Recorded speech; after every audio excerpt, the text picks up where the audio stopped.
In my mind, I'm uninspired. I'm just beginning, the things in my hand, and they are just standing at the blank page before you, looking at the dirty window, like a sand in the room, and so night D's here, Monique, Jamie, Mary Margaret, we got Heather. I mean,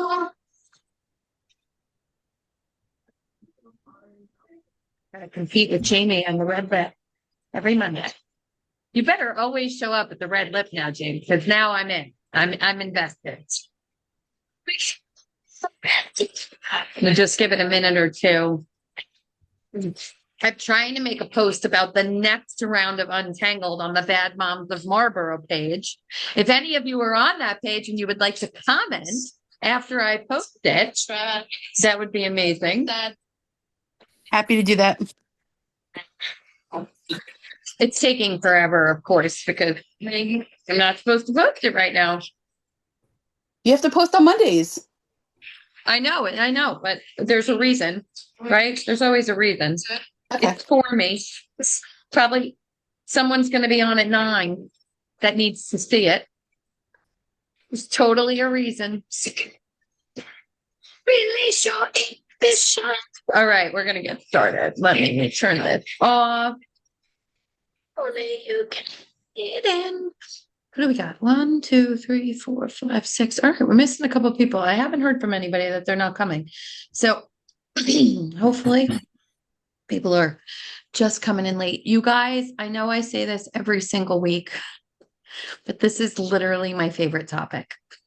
If I had to say that anything was more transformational, I think I say this every week too, but they all really do build on each other. What I'm going to teach you guys tonight affected me in such a deep way. It was the realization that my level of happiness is solely based on the quality of my relationships. That's what this lesson taught me. This lesson taught me that if I feel fulfilled in my relationships, then I feel fulfilled in my life. So, oh, somebody else is here. Who's here? Hold on. I'm really just trying to figure out how to see all the different screens at the same time. So I'm sorry. Hold on. Oh, I heard. Oh, did somebody leave? Maybe somebody left. I don't know. Okay. Well, I'm recording. Okay, good. So raise your hand if you did the relationship ring exercise.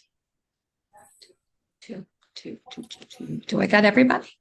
Do we got a win? Almost? Yeah. Mary Margaret? Yeah. Yeah. Good. All right. Lisa, good. Oh, Lisa's got on another one of the Dudley Stevens turtlenecks in a really new color. I'm a little jealous. Hello. Okay. So I need to hear from you guys. I need to hear.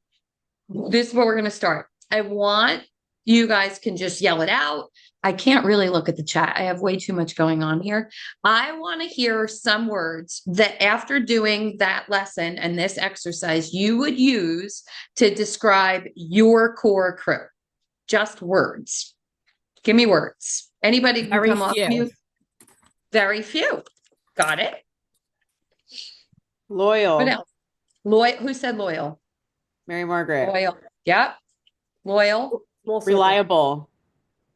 Reliable. D, what'd you say? Small circle. Small circle.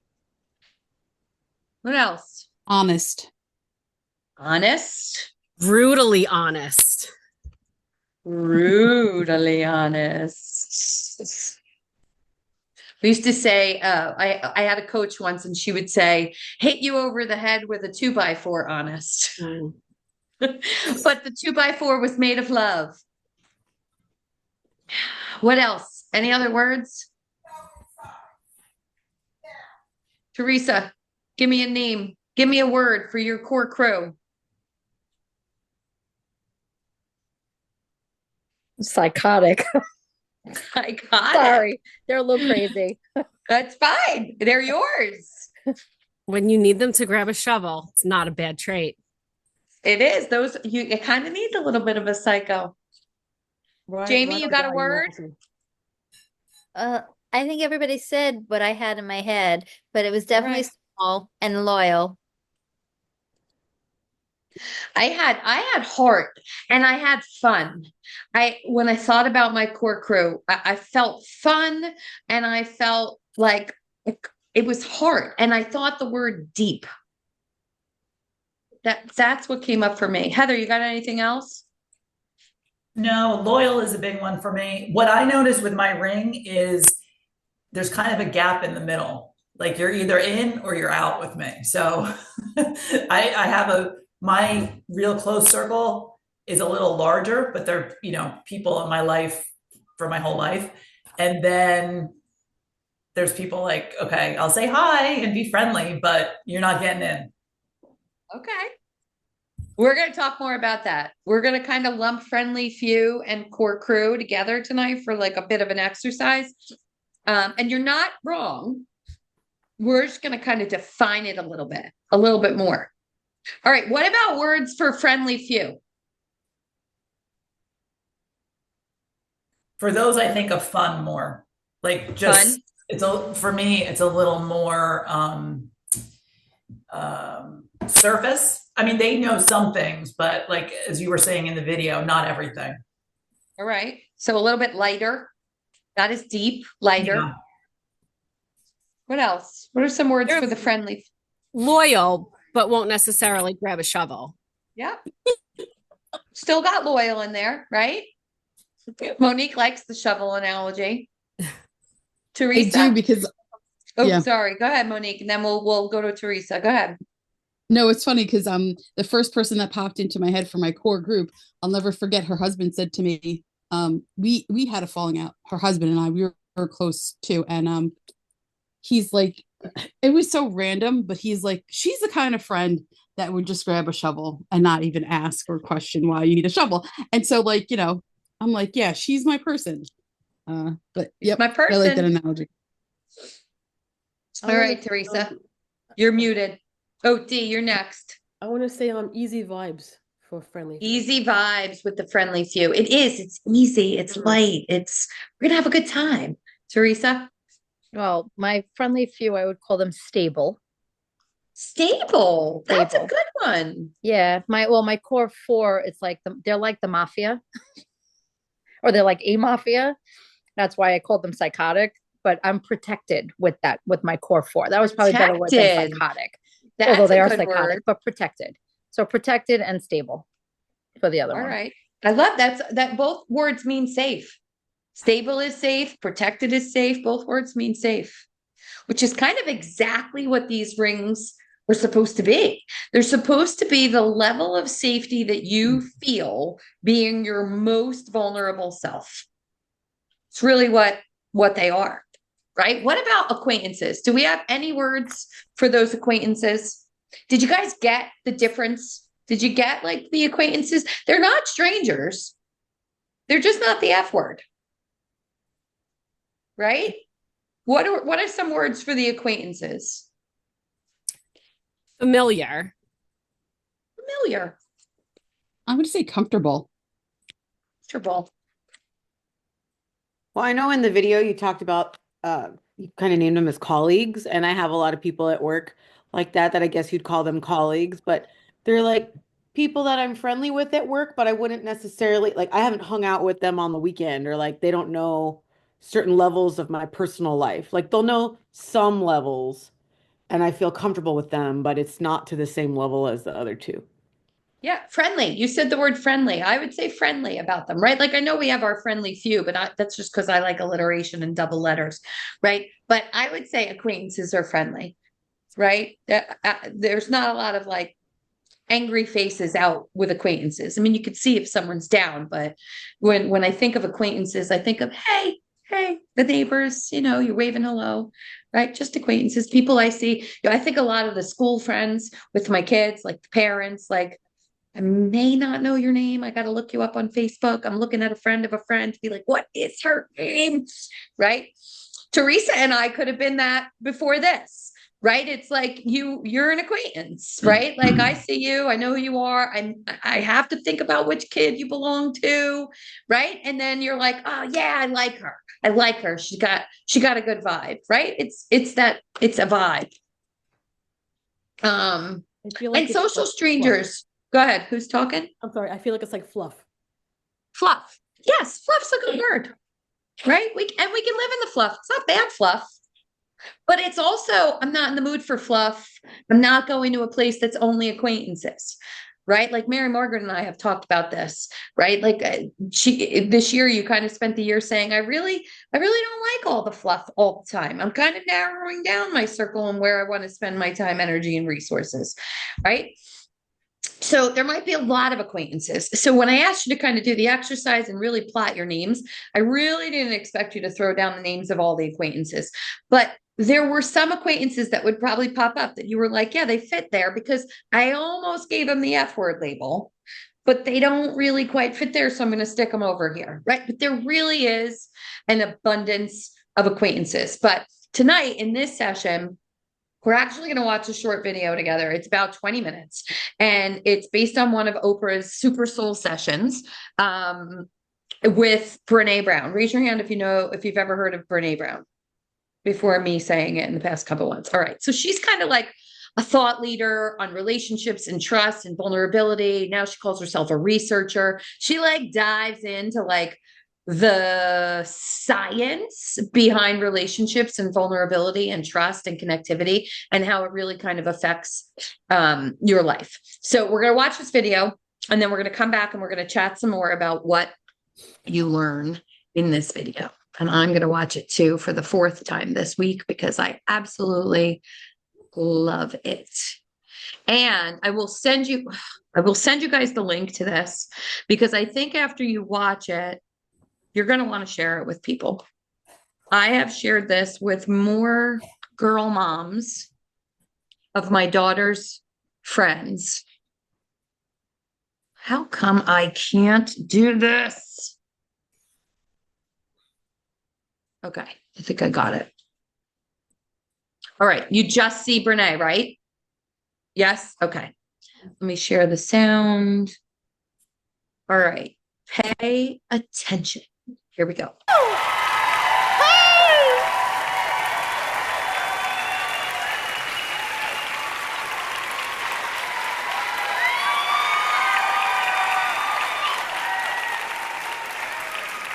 You can hear it?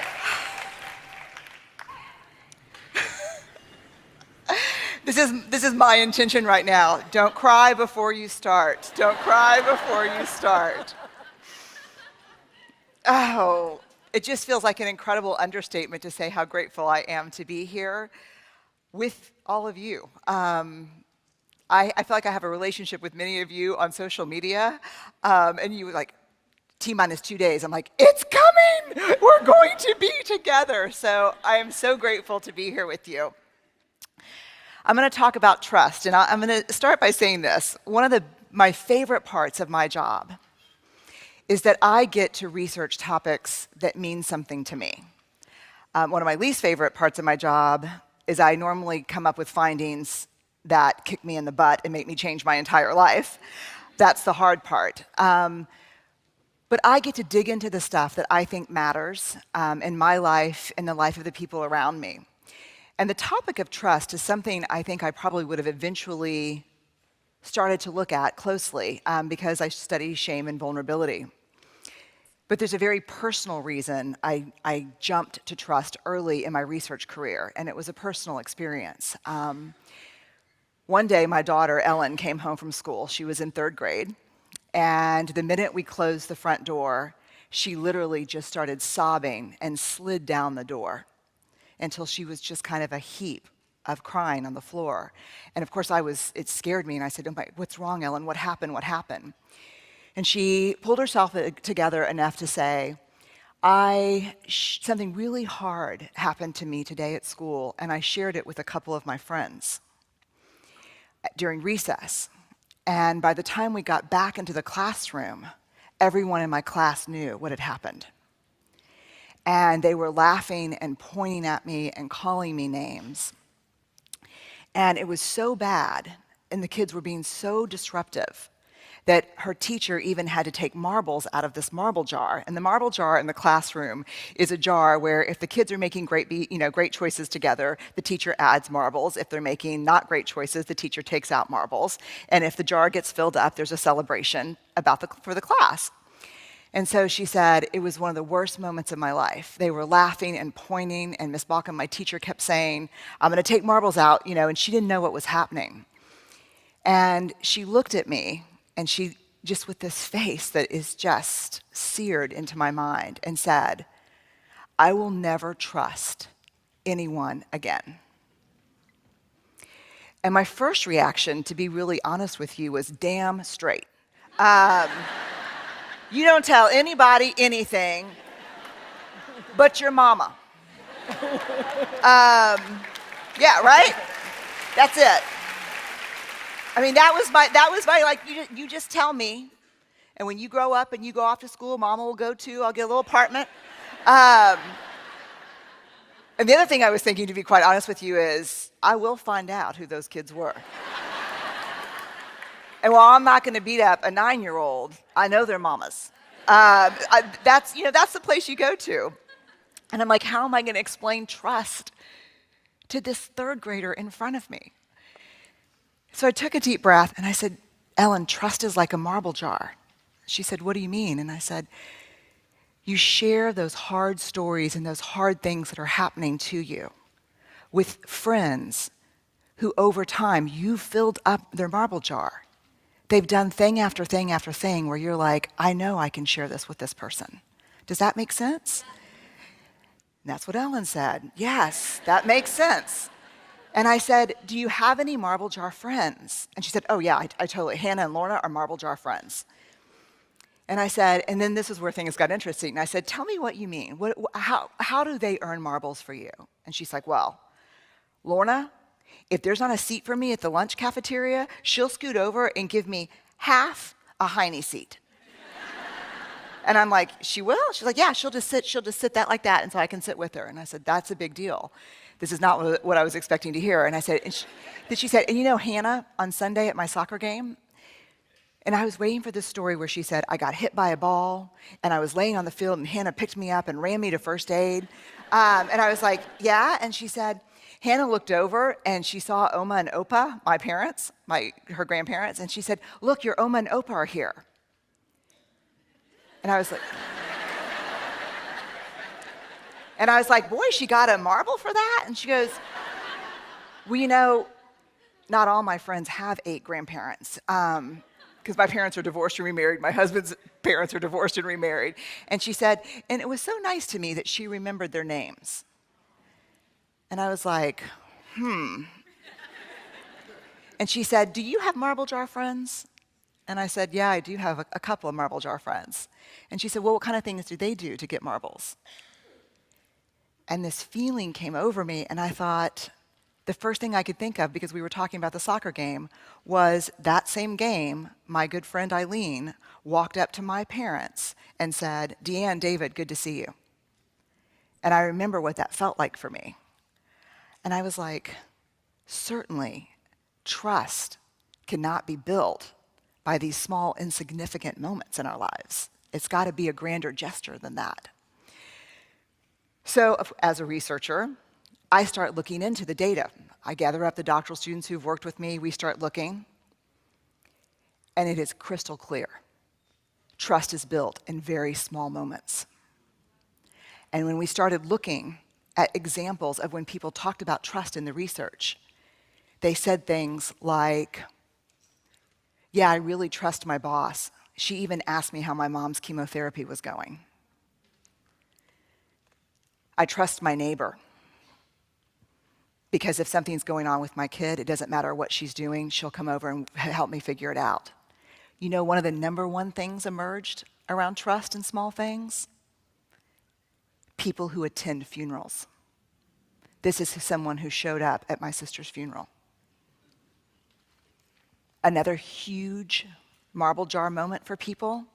I trust him because he'll ask for help when he needs it.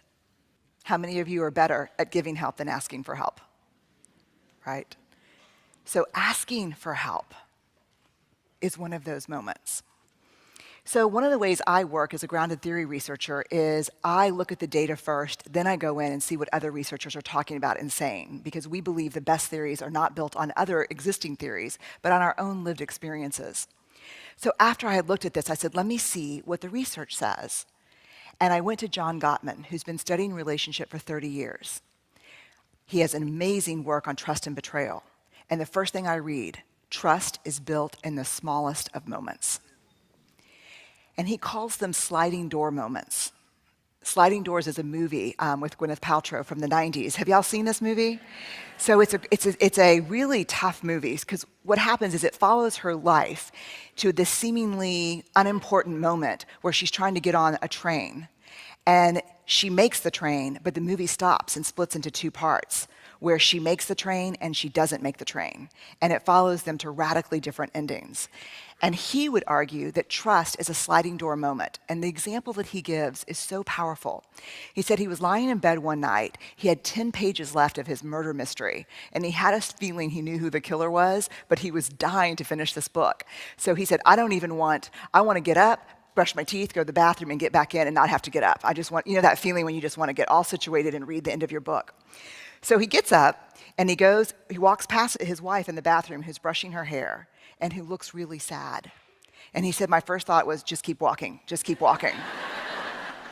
And how many of you have had that moment where you walk past someone and you're like, oh God, avert your eyes.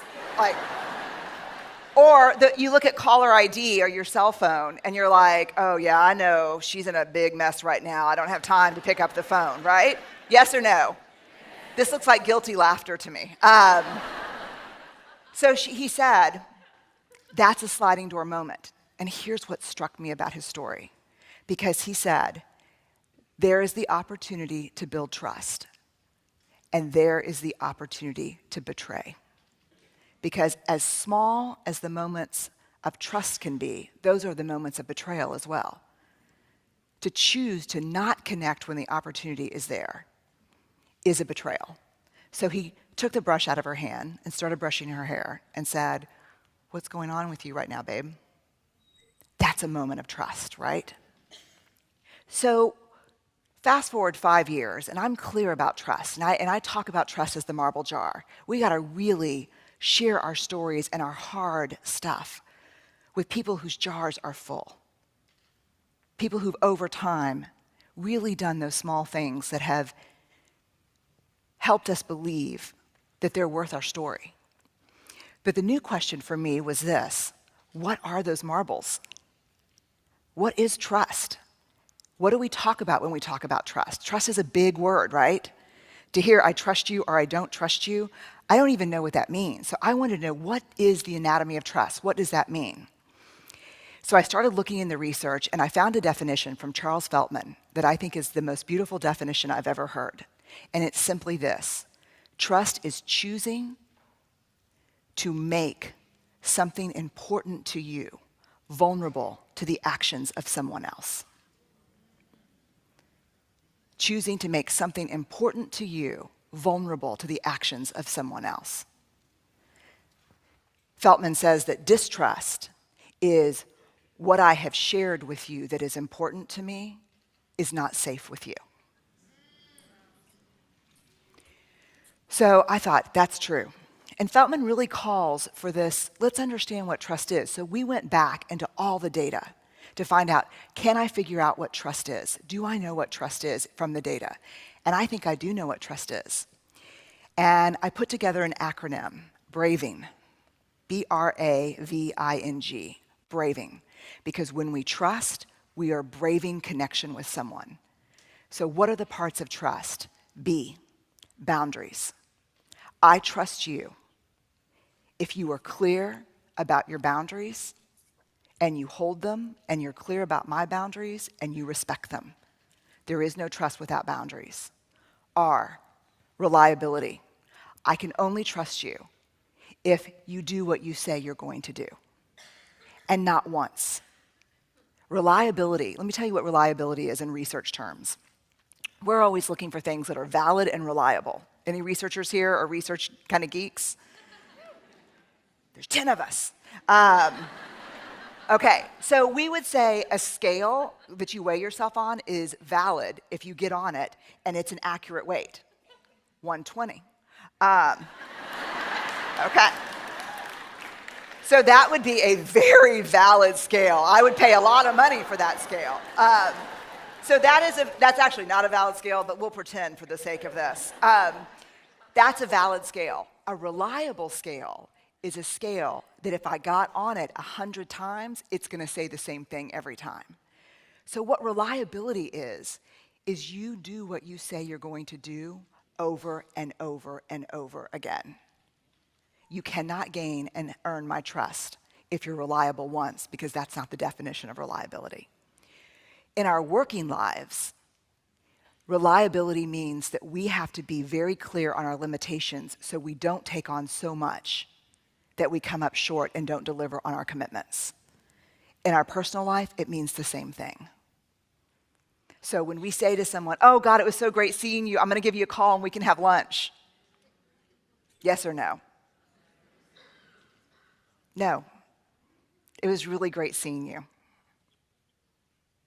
Moment of discomfort, goodbye. Right? But honest. So B, boundaries. R, reliability. A, huge, accountability. I can only trust you if, when you make a mistake, you are willing to own it, apologize for it, and make amends. I can only trust you if when I make a mistake, I am allowed to own it, apologize, and make amends. No accountability, no trust. V, and this one shook me to the core. Vault. The vault. What I share with you, you will hold in confidence. What you share with me, I will hold in confidence. But you know what we don't understand? And this came up over and over again in the research. We don't understand the other side of the vault. That's only one door on the vault. Here's where we lose trust with people. If a good friend comes up to me and says, oh my God, did you hear about Caroline? They're getting a divorce. And it is ugly. I'm pretty sure her partner's cheating. You have just shared something with me that was not yours to share. And now my trust for you, even though you're gossiping and giving me the juice, now my trust for you is completely diminished. Does that make sense? So the vault is not just about the fact that you hold my confidences. It's that in our relationship, I see that you acknowledge confidentiality. Here's the tricky thing about the vault.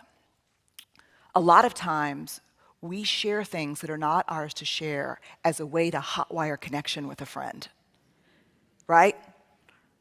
If you don't have anything nice to say, come sit next to me. You know, that's our, yes or no? Like our closeness is built on talking bad about other people. You know what I call that? Common enemy intimacy. What we have is not real. The intimacy we have is built on hating the same people.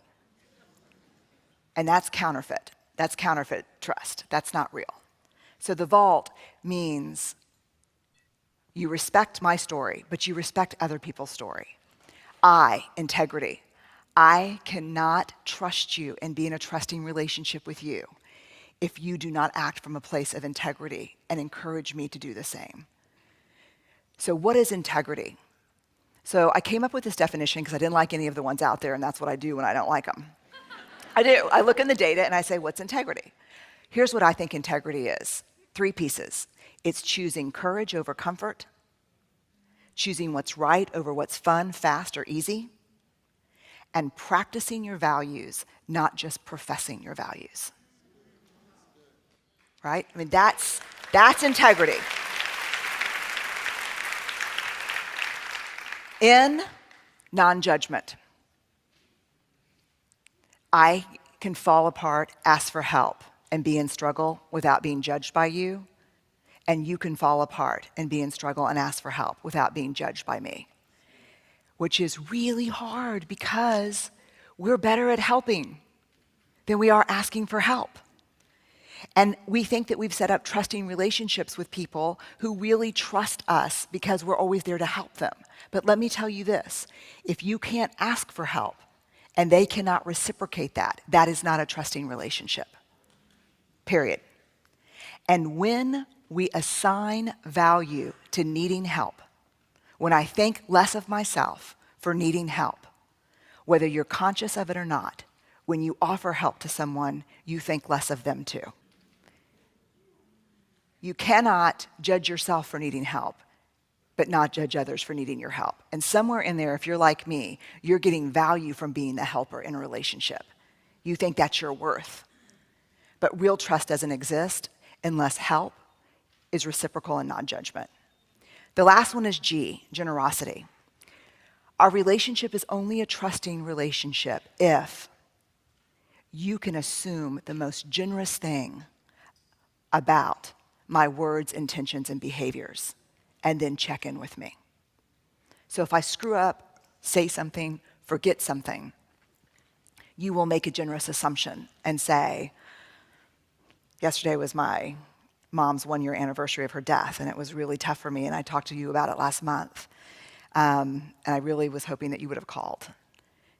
But I know you care about me. I know you think it's a big deal, so I wanted to let you know that I've been thinking about that. As opposed to not returning calls, not returning emails, and waiting for the moment where you can spring, well, you forgot to call on this important, you'll make a generous assumption about me and check it out. Does that make sense? So we've got boundaries, reliability, accountability, the vault, integrity, non-judgment, and generosity. This is the anatomy of trust, and it's complex. Why do we need to break it down? For a very simple reason. How many of you in here have ever struggled with trust in a relationship, professional or personal? It should be everybody, statistically, right? And so what you end up saying to someone is, I don't trust you. What do you mean you don't trust me? I love you. I'm so dependable. What do you mean you don't trust me? How do we talk about trust if we can't break it down? What understanding trust gives us is words to say, here's my struggle. You're not reliable with me. You say you're going to do something, I count on it, you don't do it. Or maybe the issue is non-judgment. But we can break it down and talk about it and ask for what we need very specifically instead of using this huge word that has tons of weight and value around it. We can say, here's specifically what's not working. What's not working is we've got a boundaries issue. So one of the things that's interesting, I think, is one of the biggest casualties with heartbreak and disappointment and failure and our struggle is not just the loss of trust with other people, but the loss of self-trust. When something hard happens in our lives, the first thing we say is, I can't trust myself. I was so stupid. I was so naive. So this braving acronym works with self-trust too. So when something happens, I just recently went through a really tough failure, and I had to ask myself, did I honor my own boundaries? Was I reliable? Can I count on myself? Did I hold myself accountable? Was I really protective of my stories? Did I stay in my integrity? Was I judgmental toward myself? And did I give myself the benefit of the doubt? Was I generous toward myself? Because if braving relationships with other people is braving connection, self-trust is braving self-love, self-respect, the wildest adventure we'll ever take in our whole lives. And so what I would invite you to think about when you think about trust is if your own marble jar is not full, if you can't count on yourself, you can't ask other people to give you what you don't have. So we have to start with self-trust. There's a great quote from Maya Angelou that says, "I don't trust people who don't love themselves, but say, I love you." Right? She quotes an African proverb when she said that, and she said, "Be wary of the naked man offering you a shirt." And so a lot of times, if you find yourself in struggle with trust, the thing to examine first is your own marble jar. How you treat yourself, because we can't ask people to give to us something that we do not believe we're worthy of receiving. And you will know you're worthy of receiving it when you trust yourself above everyone else. So thank y'all so much. I'm so honored to be here. Thank you. Thank y'all.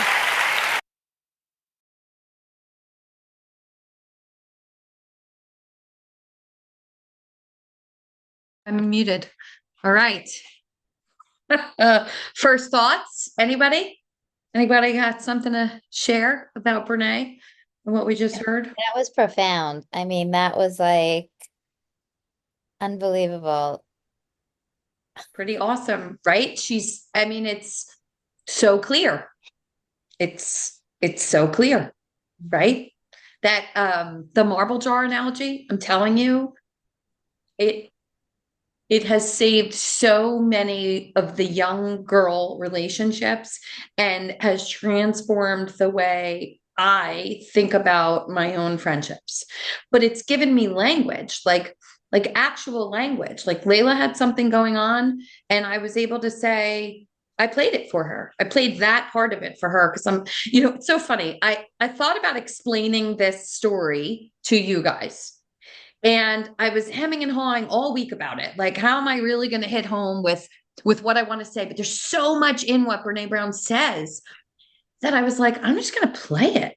Like, it's 20 minutes. Why wouldn't I just play it and let you get it from the source, right? Like, I'm not pretending that any of this stuff is mine. I'm just giving to you something you may not have known even existed, the same way it was given to me and I didn't even know it existed, right? And so I give this recording freely to anybody who's struggling with relationships and feeling betrayed or let down or disappointed by people in their life, right? And so our marble jar friends are our core crew and our friendly few.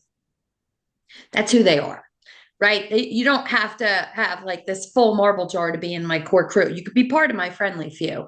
For me, core crew is like 2 people.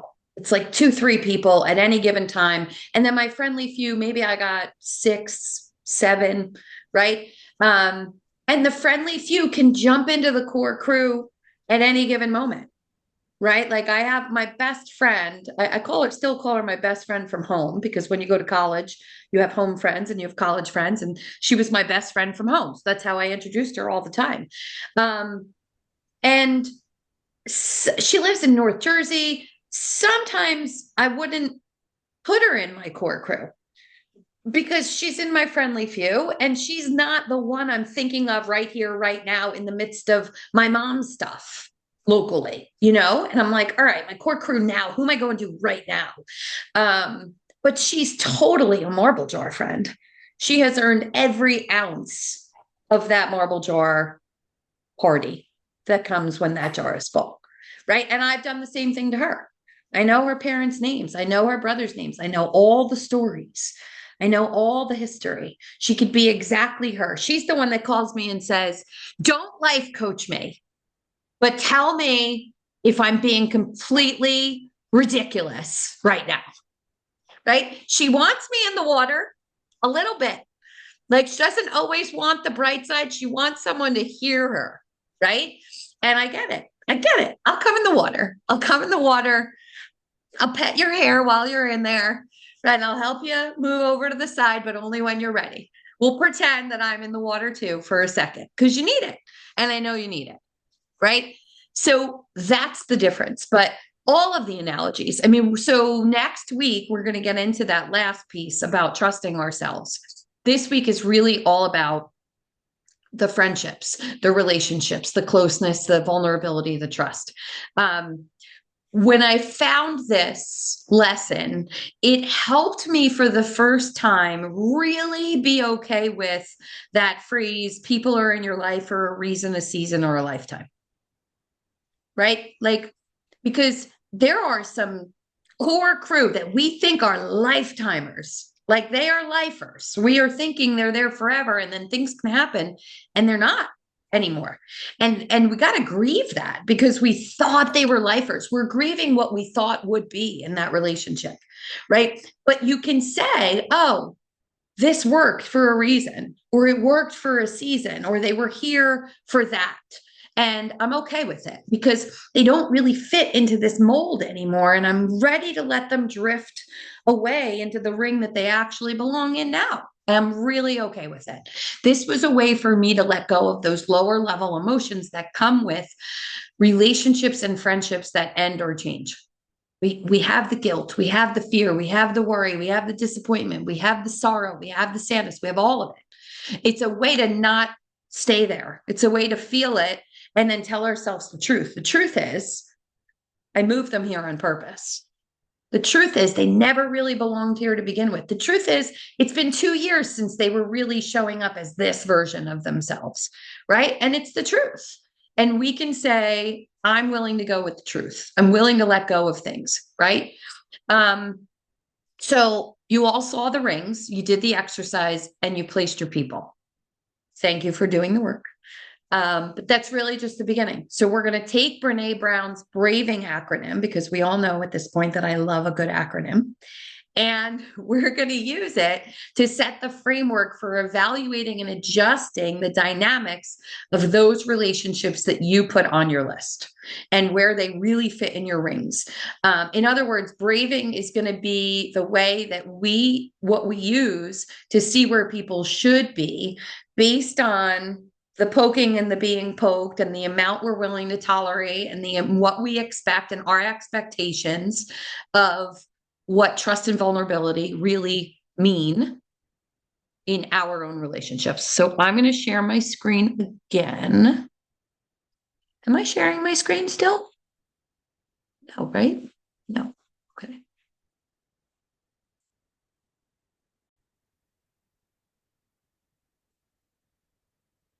Come on.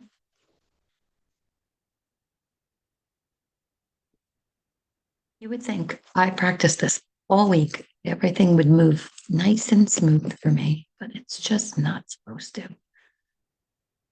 Okay. Okay. So that was that. Okay. So this is the explanation that Brene gave in the video, and I will post this image in the group with this recording. What you have in your books is questions that we're going to use, but it doesn't actually say these exact words that she said. Okay. So here's what we're going to do. We're going to use a scale of 1 to 10 to set our standards for our relationships, for what it means to be in our core crew and our friendly few, based on this acronym. Okay. So each of you is going to have a different level of what your standards are for each of the letters. I have my own, it's all going to be based on our beliefs and our values and our own life experiences.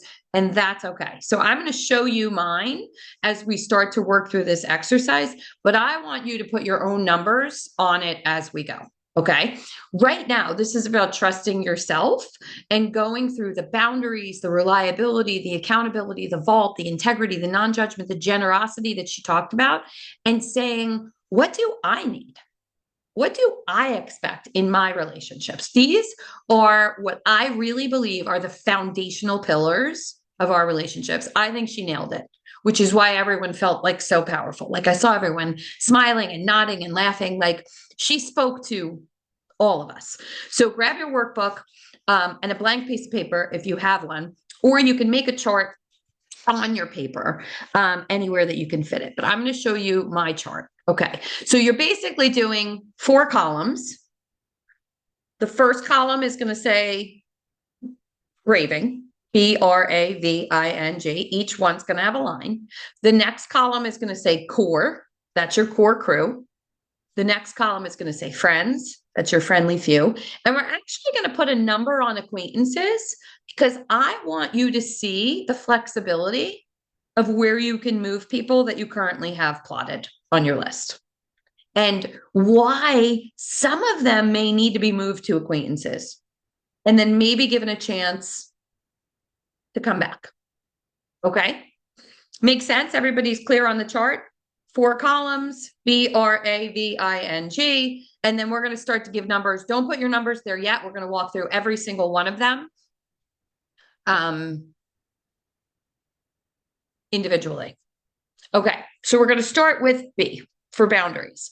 So on a scale of 1 to 10, 1 being never and 10 being always, how often do you expect that someone in your core crew will respect the boundaries you set and be willing and able to set healthy boundaries for themselves?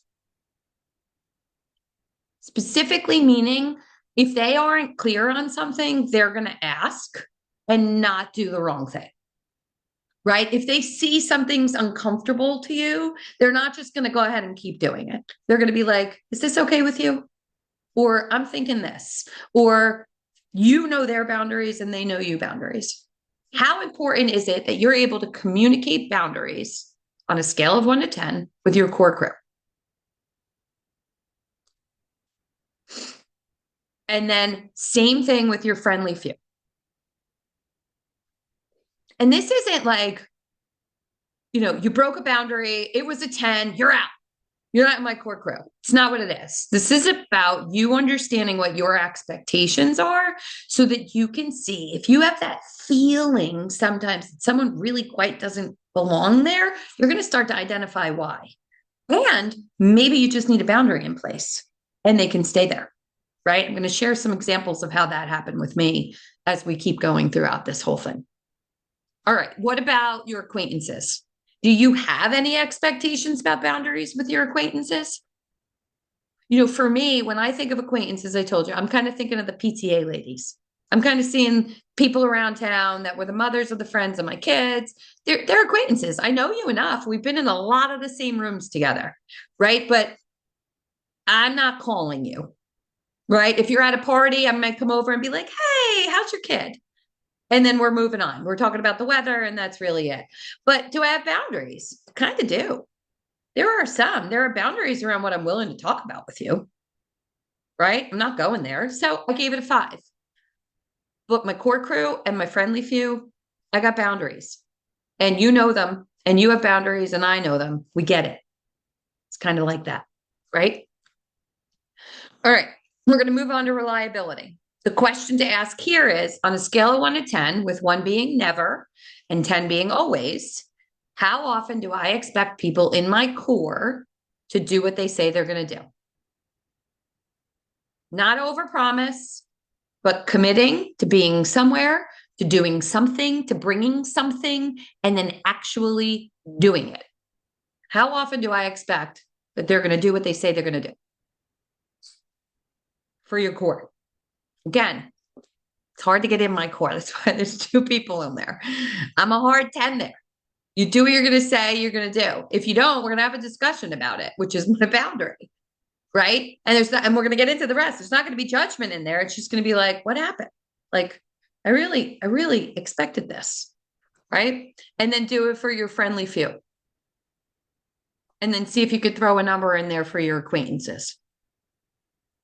Scale of 1 to 10, 1 being never, 10 being always. How often do you expect those people to do what they say they're going to do, bring what they say they're going to bring, show up where they say they're going to show up, and actually do it? All right, next one, accountability. Scale of 1 to 10, 1 is never, 10 is always. How often do you expect the people in the closest proximity to you to be accountable for their own behavior? That means you expect them to own their mistakes, apologize, and make amends where necessary. I call it owning your shit. If you're in my core crew, you got to own your shit. We got to be able to have a discussion about owning your shit. And I got to own my shit. I got to be able to call you and be like, I got to own my shit here. I messed up. Right? Actually, so funny. You know, I am big on owning my shit. And I was at a friend's house, backyard barbecue, acquaintance there. Acquaintance, her friend, not mine, hers. But I've been to a million backyard barbecues with this woman, and her husband had passed away recently, probably within like 3 months. And I was talking with one of the other women that were there about this work that I do. She'd been to one of my workshops, and we were really talking about my philosophy that everything happens for you. And I went into this whole thing about for you. And I know even when it's difficult, it's for you. And I looked up and I saw her face, and I knew exactly what she was thinking. My husband just died. There is no way that fucking happened for me. Right. And she was in grief and she was in pain. And I 100% felt what she was feeling at the time. And I realized that I didn't think about that when I was having this conversation, or I probably would have worded it differently, more empathetically, more kindly, more compassionately, not as black and white as what I was doing. But in that moment, it was not the time to own my shit. However, the next day I reached out first thing in the morning and I said, hey, I just want to let you know, I realize how what I was sharing about my philosophy with life coaching could have felt to you last night. And I really just wanted to apologize if it was uncomfortable for you in any way. And she said, I so appreciate you reaching out. I really sat there. It gave me pause to contemplate. And I wasn't there, but I didn't feel judged. And I really appreciate that you even care. And that is why I have a number 6 on acquaintances. Because it's not just because we're not friends. I don't have to own my shit. Like, I got to own my shit, right? Did I have to do that? Absolutely not. Did she expect that I was going to do that? Absolutely not. But when I see her, she now knows the level of trust and vulnerability that she can have with me because I saw her, right? All right. So that's accountability. Vault, you guys. Holy crap, vault. Do the people I confide in with my marbles maintain confidentiality? Or like Ellen, are they going to tell one person that maybe tells one person, and then eventually the whole class is laughing at you? Right? On a scale of 1 to 10, 10 being your words are rock solid in my vault, and 1 being I'm going to tell whoever will listen. What did she call it? She called it, when you bond over other people's stuff. I forget what she called it, but that's the one, right? I'm going to go use that to bond with other people. What do you expect of your core? For my core, it better be a 10. I had a friend who was in my core, and she had another person in her core who was not my friend and who I knew from town, and our kids were all intermingled, but this other woman was not my friend. This one was, I had moved her into my core crew, which was my first mistake. We'll talk about that. I jumped her from abundant acquaintances really quickly to friendly few, and really quickly to core crew. And she's in my core crew, and we're hanging out. We used to walk together every morning, and she starts sharing things from the vault of her best friend in town with me. And I was immediately uncomfortable. It's like Jamie, like icky. It felt icky. Like I'm like thinking to myself, I should not know this about this woman and her husband and what they're doing in bed, and like lots of stuff that was really none of my business, and really didn't want to know. And I felt it for a long time, did not know how to put a boundary around it, just laughed, kind of whatever. And then something else happened that we're going to get to. We're going to get to generosity. And generosity was the one that actually made me realize she's got to move, because I didn't know this stuff. I actually was happening when I discovered this stuff. And she was moved out. So what level of vault do you expect from your core? For me, friendly few, it's the same thing. The difference in friendly few is the friendly few that we're all together, like my college girlfriends, I kind of don't hold the vault if you tell one of the other college girlfriends, because we're all kind of at the same level in our friendly few that I would really be okay. And I'd probably say, you can talk to the girls about this. Like I would be okay with it. There's 6 of us. We were all in a sorority together. We all lived together afterwards and before and during, and it's fine. Right. If I didn't get to one of them, it's fine. They're allowed to know. So that's my one thing about the vault, which is why it's a 9 in my friends. But and then I'm going to a 4 with acquaintances because, shame on me if I really think acquaintances are going to be keeping things quiet. But I give it a number because I was sharing a lot with acquaintances that I was treating as if they were friendly few. And it came back to bite me. It's like, oh, I just learned that about you. I guess I can't tell you that. Okay. Moving you over here. But when I move you over here, I get to show up different too. Because now when you call me to do something for you, I don't have to say yes because I was putting you in friendly few and you just proved you didn't belong there. Right. So now I get to lessen my expectation of how I show up in that relationship too. Not only did I move you, but freedom. I don't got to be that for you either. Great.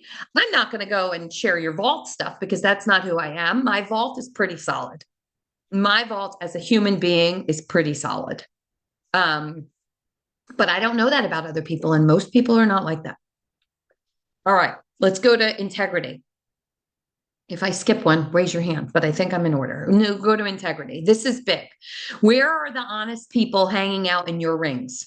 The people that are principled in their conduct and they're aligning their actions with their values. They don't just have values, they're actually living by them. This one is key, especially if one of your core values is integrity or authenticity or fairness or honesty. That it's big.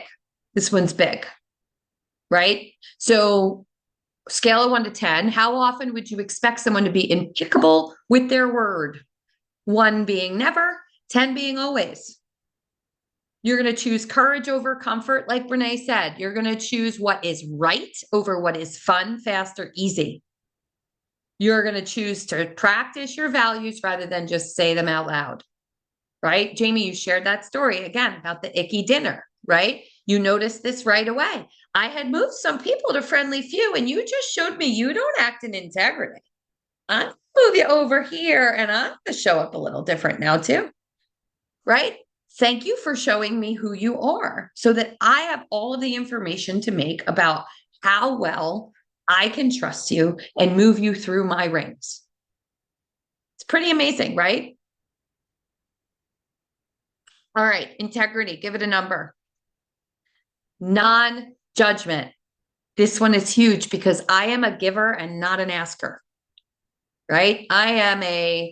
I want everyone to think that I've got it all together all the time because if they don't, they can judge me. They can say, you took on too much. They can say, you're not doing the right thing. I didn't like judgment.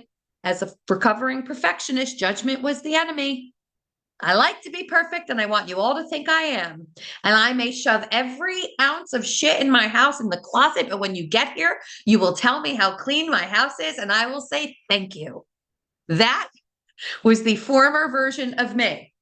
I was decorating cookies with the whole entire preschool class, but I'm screaming at my kids to shut the fuck up before you get here.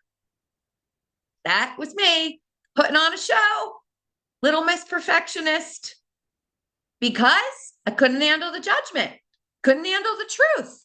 What will you really think of me if Jackie's not perfect? Guess what you're going to think of me? Jackie is real. Jackie is reliable. Jackie is honest. Jackie is truthful. Jackie is dependable. That's what you're going to think of me. I'd rather you think those things. If I died tomorrow and you were speaking at my funeral, those were the things I would want you to say versus Jackie was perfect. Those were the things. I had to learn a lot from all of this stuff. Non-judgment. I can ask you for what I need. This one was freeing. Oh, wait. It's really funny. I have a friend, Jen. Jen is an SC.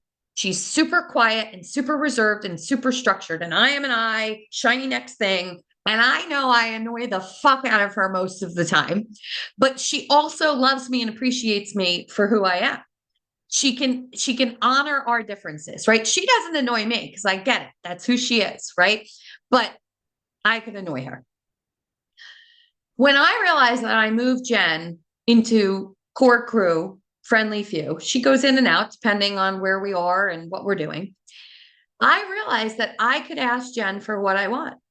And I started to ask Jen for more grace in how she perceived me. It's what I needed in order to move her. I needed to know that I really could be the frazzled, crazy I that I was, and that she loved me. I need to actually ask her. And you would talk to her now. She would tell you that I ask her all the time. When we're drunk and like drinking wine and she's over here and we're like having like family game night, I'll be like, you really do love me. You love me. I know I annoy you, but you love me, right? She'll be like, I love you. And I'm like, you love me for all the annoying things? And she's like, sometimes. And I'm like, tell me which ones. Like I need to pull it out of her because I need to test my level of safety with her. If I'm really going to put you in my core crew, I just need to know. I just need to tap in and make sure you're still there and you're still okay with all the crazy, right? Because I want to be my crazy. I don't want to pretend. I love you. I don't want to pretend, right? Generosity. This one changed my life again. When I heard her talk about generosity, I almost cried because that girl that I told you about the vault, something happened with her.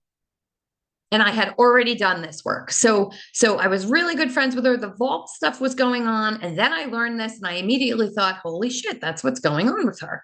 Like I feel icky because of the vault, right? So I knew. Something else happened. She had something going on with her daughter. And I had pushed her out of my core already. So this is like a year into me slowly moving her to where she really belonged based on the vault and the integrity. She was also one that would talk about her values, but not always live them. And she was reliable. The boundaries were tough. She was a D and she gave me her boundaries, but there was no wiggle room in them, right? Like I didn't feel like I could negotiate boundaries, right? So there was a lot of things. There was a lot of things. So I had slowly been moving her out and she was pushing against it and didn't like it. And she would make passive aggressive comments about it. And it would just kind of build and I would just slowly move her out. And I was really fine with the whole thing. But we were a little bit distant at this point, probably a year into that, where I had kind of moved her to acquaintances. But we still walked and it was the Brene going, we should get together. Right? I was still there versus nice seeing you. Pause, uncomfortable silence. I'm not going to say that because I don't really want to hang out with you anymore. Right? It was that. So something had been going on with her daughter and it came to a head. And it was something we spoke about for years. And I really went to compassion and empathy, and I need to call her and make sure she's okay because her biggest fear was that this was all going to be out in the open. And I found out it was all out in the open. So I texted her and I said, I heard about your daughter and I just wanted to check on you and make sure you're okay. Those exact words. And she responded immediately. Why wouldn't I be okay? She's my kid.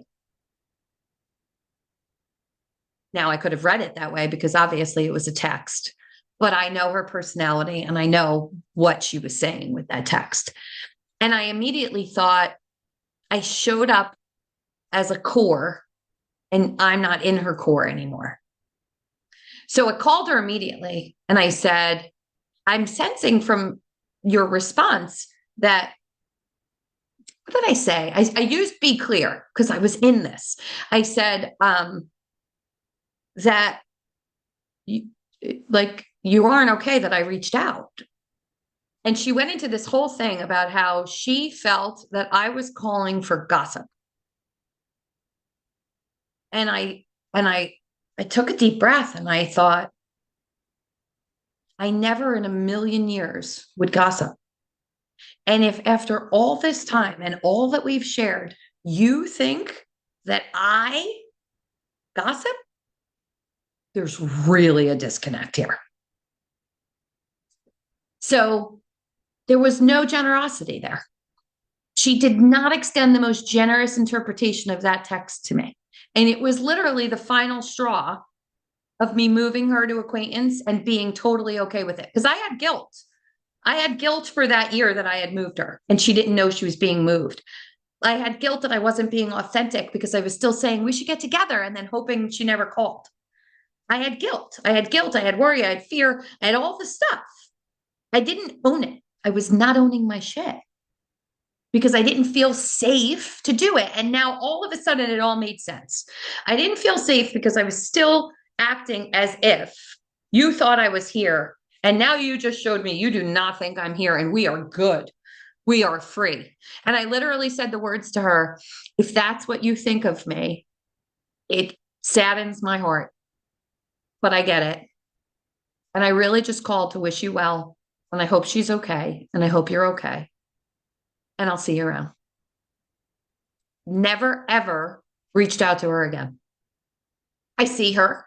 She's good friends with good friends. Just saw her at a Sweet 16 last week. She comes over and she acts like we're in core crew right away. She's divulging all this stuff. And now I've learned where she sits. And so I don't. I just smile and I have surface conversation and I do not feel bad about it. And I do not leave saying we should get together for lunch. Because while part of me really craves that, I miss it. We did have it. It wasn't real. Braving showed me it wasn't real and that I would just continue to get hurt and I would just continue to fall below the line when I was around her or thinking about her or doing things with her. And I didn't want to feel that way. I want to feel good. I want to feel good. I want to feel God. So I got to do all the things that are going to make me feel good. And one of them is moving her out. She didn't say, let's get together either. She stopped saying it. We're clear. We're clear. We could be friendly. We used the word friendly when we talked about acquaintances. We used it. We could be friendly. I have no ill will against you at all. I really do wish you and your daughter well all the time. I have love for you. I just know that I moved you too close and it was not safe for me there. Right? All right. I'm going to turn it over to you. I want you guys to tell me what you learned. Did anybody move? I want you to grab your sheets and look at where you placed people and look at your numbers. And I want you to look at each person and the numbers. And I want you to ask yourself if they're showing up in that capacity right now where you place them.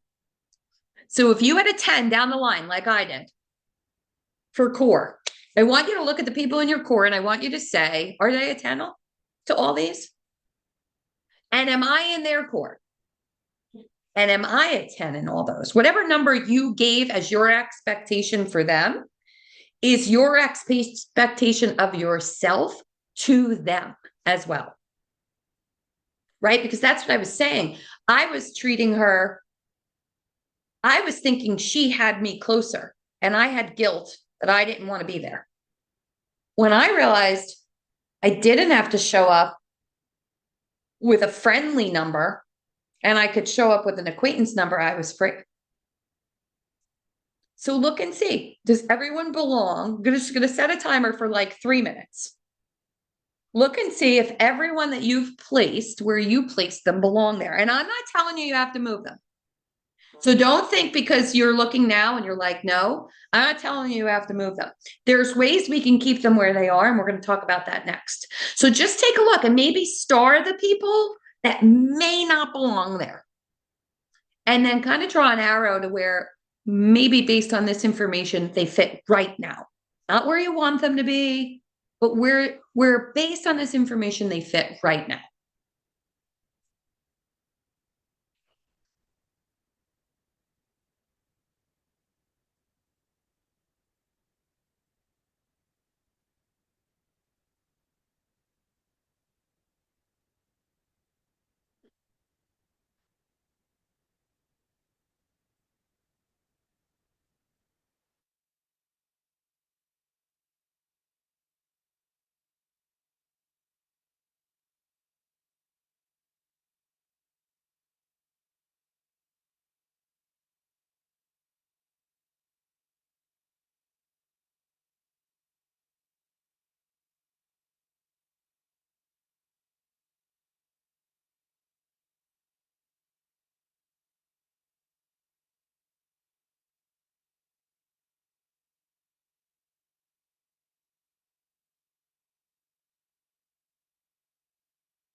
All right, we're going to finish up. I have about 5 seconds. I felt the need to let the timer actually go out. So funny. All right. I'm going to go around. I want one word for how you feel after just doing that exercise. It could be any word. Jamie, I'm going to go in order. I'm going to start at you because you're on the top. Great. I love to be put on the spot. I don't know if I could put it in one word, but for me, it just made me, my situation, just moving, trying to find friends and that kind of thing. It made me move a lot of people that I thought and to look at things differently. It just made me really look at things differently than I I'm going to was say looking at it before. Yeah. aware. We're going to say aware is your word. That's it. Aware. Aware. And it All made right. me, yeah, go ahead. We'll talk about No, it. go ahead. Go ahead. Tell me. No, I was gonna say, other people don't know about the situation with my middle son and his wife, and it made me move them. We're going to talk more about that, especially with family. It gets tricky. I got one brother in my core and another one that's a acquaintance, sometimes a social stranger. And it made me feel bad. Yeah. You could have it with your kids where one kid is dangerous to be close to you, but the other kid's got to be moved further away, right? Like it's very interesting. Very interesting. Lisa and I had a conversation about someone who didn't even enter her list when she did her exercise, and I had placed him like all the way out there. All right, Dee, we're going to come to you. You're next in my box. I feel good. And because I kind of been not knowing I was doing this, but I've kind of been weeding people out the past few years-ish. And it feels really good to know who you're rock solid with, who you just, hey, how you doing, and who you're in between. It's just I've placed everybody and everyone's good where they are. That's what I'm gonna say good. That's awesome. And accomplished, successful. I got to think of a word. I got to think of a I was word for thinking that. accomplished before Accomplished. accomplished. Yeah, like wow, I'm ahead of the curve I'm here. ahead of the game, shockingly. I like it. I like it. All right, Heather, you're up next on my screen. I think this is difficult. I don't know, it's difficult for me. Okay. Difficult's a good word. What do you think it makes it difficult? Well, because now I'm going back a little bit and I was saying that I put up some boundaries, not realizing that I did. I don't actually think I did that because you posted a few things about how like fight or flight. If you ran away from someone, that's not a boundary. That's like putting your head in the sand and just saying, okay, well, I'm not going to deal with it. Avoidance.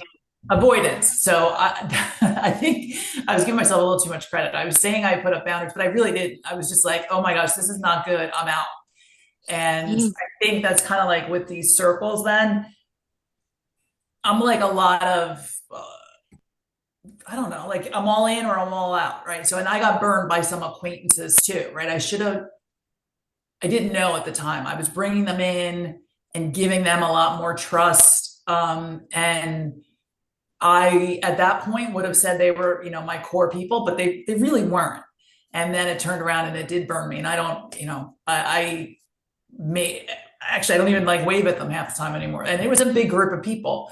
Well, they could have easily moved to possibly dangerous deviants. Yeah. Like, that's the thing. When people burn you, we kind of skip over this unlimited unfamiliars because if you're thinking of people that are in your realm, I want you to think of people in your realm. Like there's unlimited amounts of people out there that we don't know, that we pass in the street, that we pass at Wawa. Beyond our level of interaction with them, we have these possibly dangerous deviants, which are the people that have already hurt us. Yeah. And we have to move them so far away from us that they have no access, right? There is a chance. This happens a lot with alcohol. It happens a lot with drugs. It happens a lot with people that break the law. It happens a lot with people that really don't have any boundaries. And it happens a lot when we are rescuers because we've given too much of ourselves that we were suffocating. And it's trauma. There's capital T trauma and there's lowercase t trauma. And those people can contribute to lowercase t trauma or capital T. I mean, the capital T, they're not coming back. You're not coming back into my circle if you caused me capital T trauma. If you caused me lowercase t trauma, there may be room if you do a lot of work, right? But people that hurt us, they're moved here. Yeah, they're out. They're out. And that's okay.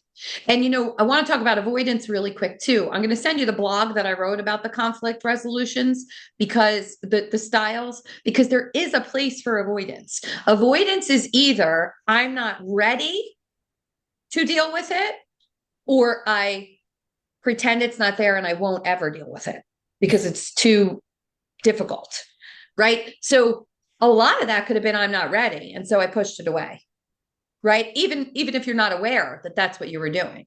But then you do all this work and it's like, oh, maybe I'll be ready. Maybe I'll get really good at boundaries and I'll be ready. Maybe I'll get really good at integrity and I'll get ready. Maybe I'll get really good at not jumping off my dock and I feel safer around you. See, the thing is, even these possibly dangerous people, they're not as dangerous when we heal ourselves. They're only dangerous to the wounds we have that push us in the water. If you stop giving them access to that level of vulnerability, it won't matter. Think about people that get divorced. Their ex-husbands or ex-wives, they do stuff all the time that it bothers the fuck out of them. And then they get divorced and they're like, you're not mine. Feel free to do that. I don't cringe when I'm out around you because you're not mine. I am not, no one's looking at me and judging me based on your behavior anymore. Go do you. That behavior, when you're married to that person and they are a part of you, unacceptable, pulls you in the water. So you move them out. That's why people get divorced. I got to move you away from my vulnerability because I am not tolerating that. Right? Could be a great guy, could be a great girl, but you're touching on a wound that I have that I either don't know how to fix, will never get fixed, or I'm not willing to fix. I'd rather just keep my wound and move you away. Right? So I'll send you that. I'll post that conflict resolution thing because it's okay to be in avoidance. And that's why they go in and out. That's why they go in or out. Right? There is room. There's room for the acquaintances. We have to learn the boundaries around it. I got burned. I had to learn, oh, you're an acquaintance. Oh, you're an acquaintance. Listen, I have a big light. I have a lot to offer. I have a compassionate, kind heart. People that don't have that will suck it dry if we let them. And we will let them if we don't have the right boundaries around it, and we move them too quickly into our core and we will be suffocated. I realized when I did that, the Art of Holding Space book, when I read it, that I was that cell that was being suffocated on all sides. And I wasn't, because I was afraid of non-judgment. I was afraid of judgment. I wasn't allowing anybody to fill me. I wasn't leaning into anybody. But I allowed everybody to lean into me. I'm okay. I like it. They need me. People need me. They need me. They don't have this anywhere else. No one listens to them. I can help them with their husband. I can help them with their sister. Yeah, I could. I had to learn. I have a job. That's why I started actually charging for life coaching, because I was dying giving it away for free because I had no boundaries around it. Now I can say, oh, this is what I do for a living. If you'd like to have this conversation, we can set up a time to speak. And I was able to put a boundary around, I don't have to give all the time everywhere I go, even though I can. It's not healthy for me. Right? All right. One word, Teresa. Relieved. Relieved. Yep. Because everybody has a spot now. And I know that I don't have to show up for them because they're not showing up for me the same way. They could stay in there. a vengeful Italian way of saying it. No, not at Right? all. It's No. not. I know because No. like, you know, my cousin's like, I'm not going to their party. They didn't go to my party. That's not this. I'm not showing up for you. You didn't show up for me. It's, oh, this is where we're at. Relief. You're like me. It's relief. I don't gotta be that for you. Thank you, Jesus. Yep. It's one less person I have to hold up. Relief. Lisa.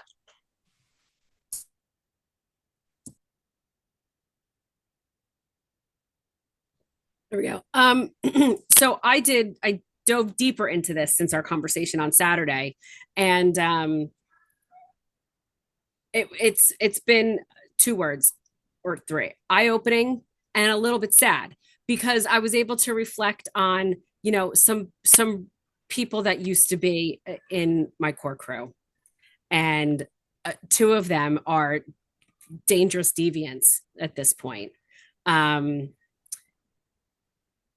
And then there's just one that I want in my core crew so bad, and they're so close. So, but I think he's in there. I think yeah. he's in the core crew. You just, there's more. He's just got to show up for a little bit more, more yesterday. Here's the thing. I want you to think, when you move someone to dangerous deviance, when you move them, when they're gone, or you move someone to social, I named all these things, social strangers, right? Teresa's laughing at me. Ask yourself if they were a reason, what was the reason or what was the season, and you will feel better about it. The one you're thinking about, your reason is that beautiful Madeline. And then you can be grateful because you found the reason. The season is you needed them, they needed you to grow somewhere. That's the season. It was a growth season. So what did I need? What did they need? And how did we both grow? How did I grow? What did I grow from that relationship? Right? That's how you feel okay. Like my friend that I pushed out, she was a season. It was a season. I really did need her. And she really did need me. She needed me to be the light around this work and hear it from someone, because she was such a high-powered woman. No one could tell her anything better than, but she trusted me for some reason with this work. And I introduced it to her, and she started to soften her hard D exterior. She needed me, but I needed her because I had other Ds in my life that scared the fuck out of me. And I needed a D that I learned who they really were on the inside, because she did get vulnerable enough for me to see why that D was there, why the hard exterior was there. So there was a reason. There was a season.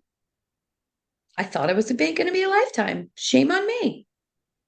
I learned. It's okay. Eye-opening and sad. There is sadness until we flip it. Well, because two of the dangerous deviants, I have to look at them. Well, not one moved, but you know, one of them I see every day at work. So it was. All right. Had a We'll good talk run. more about that. Antoinette, one word. What do you got? I'm going to say confident.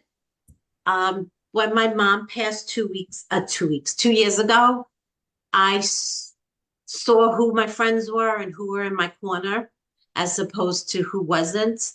And I've been the last 2 years rearranging my groups without really like naming them. And there were a lot of friends who I thought were my core that are now more casual friendships and acquaintances, and childhood friends that we kind of grew apart and became like casual friends that are now in my core. Come back. I feel like I made the right decision. You know, I cleaned house, as I always say. I love it. This picture that's in your book, you know, it shows these little holes. And it shows these little holes because the first picture where you plotted everybody, right? It's solid. This one is to show you that there's a hole. And you may want to plot people on there where they were and where you want to move them to for now. Put a little star. But you might want to keep them where they are, right? but maybe where you hope they would be. Maybe the friendships that you really want to work on, that you feel like, oh, this could be core. They have everything it takes to show up as a 10 here.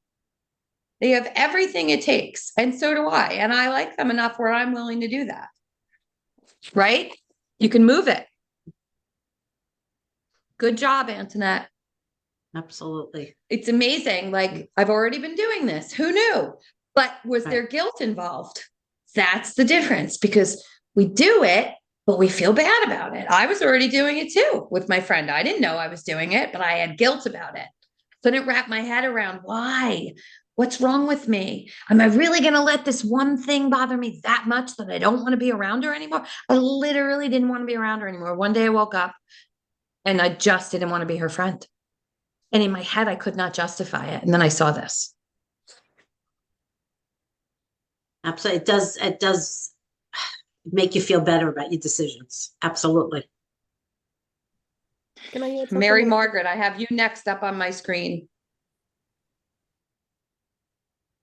I think somebody else was going to say something. I don't know. Was it Oh. UD? That's okay. D. I just want to say one thing really quick. So what I just thought of as everyone was talking is that I know my self-worth to not put myself in those situations that I don't feel good with, or people that aren't treating me the way I feel I should be treated. So it has a lot to do with my self-worth also, I feel. And did you always have that? No. No, It grew, absolutely. right? We have to learn this. We have to learn this. We have to practice this. We have to believe it. And then we have to get good at it. There was a It's long not time comfortable. where I would have a friendship where we'd have a lot of fun and blah, blah, blah, whatever. But, I just didn't have that trust with her. But the fun was so much fun, I kind of looked away. And then after a while, I'm like, no, wait a second. No. But it took No. time to grow. It was growth. Yeah. And understand what we need. Exactly. All right. I want to call you Eminem. That's fine. As long as you don't call me Mary, we're good. I'd say stable because I kind of I feel like, like some of these people have gone from one to the other and haven't all stayed, but I feel like the ones that are in my core crew, like, and there's plenty, but what I tell people, because people like my sister is probably at the top of that. And people say, "Oh, I wish I had what you and your sister have." And I said, "Yeah, but we work at it. Like, it's not like, I mean, yes, we get along, we have similar interests and all those things, but like we actively work at it. And when we don't get along, we work it out and we don't just let it go." And everybody that's there has been there. Like, I know somebody mentioned about their parent passing away. Like, all of these people were there, some more than others, but like they're there in the good, they're there in the bad. They're not all family, but they've all been there more than the people who should be obligated to be there, like your family. So, it's funny because you were like, "Oh, my brother's on this." And I was thinking, "Oh my God, I didn't even put my mom on here." That just tells you exactly where I'm at. Like, the fact that that person didn't even like come into my thought process, like that, some of these people don't even fit any of these. Like, I don't feel like I'm linked to you because it's going to sound bad, but I can be honest here, right? It's like I'm linked to you because I have to be, but I'm not. Like, if I had to decide, like, would I want you in my life? No, not necessarily. Like, we're not aligned on a lot of my core values as a person. And um I move them to social strangers. You're yeah, the that's same to me right as a there. social stranger. I'm not going to interact. You're there. Yeah. That's fine. You're in my social world, Yeah. but you have no access to know who I really am. And then some people Not, that have bounced around a lot, right? Like, they used to be in the core crew, but then you have a falling out for whatever reason and they're way over here. But then the one person I'm thinking of with that reached out to me and apologized, and we had a really long conversation and have actively been working at it since. So he's now back in the friendly few with the possibility of entering the core crew. But I don't feel guilty for any of them, and I feel like everything is honest. I think the hard one was the between friends and abundant acquaintances. That was where I had some in the higher one, and then I moved them over. And I'm like, it's no insult to you. It's just I trust no. you, but I'm not going to trust you with everything. And you're not going to be the person I call when something goes wrong or I need somebody to talk to. Right. And I'm just putting you where you belong. Who said that? It's eye-opening, but just get to put relief. I just get to put you where you belong. That's Yeah. it. Right. And your friend, right? Accountability. It doesn't have to happen right now. You moved him out, and then all of a sudden he calls you and he owned his shit. I'm owning my shit. Very I'm calling shocking. to Didn't see that one apologize. coming. You never know. Yeah. My brother violated generosity once. And again, it like took my breath away what he was saying he thought I was doing. Like, I don't have a malintentioned bone in my body. So for you to think that I purposefully in doing something to hurt you is insane to me. Like, you really don't know me if you think that I can operate at that level. What I realize now is he was just off his dock. I mean, he was overwhelmed. He was all the things. But he broke the generosity thing. Immediately, I recognized it and I put a boundary in place. He called me the next day. He owned his shit. And I immediately put a boundary in place. And I said, the next time that you make an assumption about me, I expect it to be a good one. If you are going to tell yourself a story about me, please give me the benefit of the doubt and make it a good one, unless you ask me. That's it. And he never moved out. He's still in my core group, but I felt the ability to have the boundary. I appreciated the accountability, right? I expect that. I didn't say when. He could have called me a week later. He's still staying in my core crew. Just own your shit. Don't expect me to move past it until you own your shit. Right? And that's what your friend did. All right, Monique. One word. What do you got? So I don't have just one word. Lonely at first. When I realized that I was moving, like I kind of have somebody on the edge of core, but I've been moving people around accordingly and just realized that like I gave people who were acquaintances or slightly friendish core access. And I mean, I keep going back to my job. I overestimated someone's value in my life. And the past few weeks, I have really been just looking at people for who they are and acknowledging that, because I like to always see the good in someone, that I am putting myself in dangerous friendships, or not even friendships, situationships, right? Because these people aren't really always a friend. And I gave them access, and just I'm also kind of relieved, right? Like I know now that I can actually do this and own that, like I can, just because I'm related to somebody by blood doesn't mean that they get full access to me, right? And just because I might be the person that you call and I won't judge you and I'll show up with a shovel, doesn't mean that I feel like can call you up and be like, where's your shovel?